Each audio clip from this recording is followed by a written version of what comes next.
Čaute, tu je Mindboss a dnešný tutoriál ako natáčať videa. Musíte si stiahnuť Bandicam, ale to možno si stiahnete sami vám.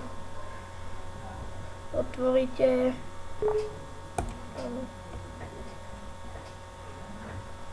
je to dosť jednoduché. Tu máte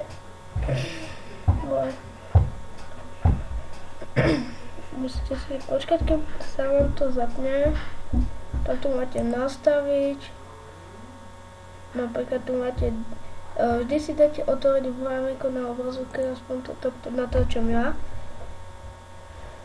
Tu máte, keď si stopnete video, tak tu máte, že otvoriť počinu, kde natáčate. Tu máte iné nastavenie videa, že napríklad aj tu máte, že spustiť a tak, ale tu môžete si dať, že nahrať, zastaviť, to je rig. Ja som si dal práve Ctrl, pozastaviť backspace.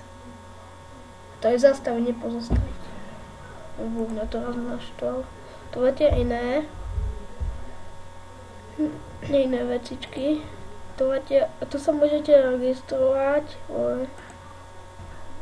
To je asi... Nie to všetko. Musíte dať nastavenie a tu si môžete natáčiť čas natáčania. Urobiť čas. Napríklad čas. Tu máte takéto. Ja som si dal takéto.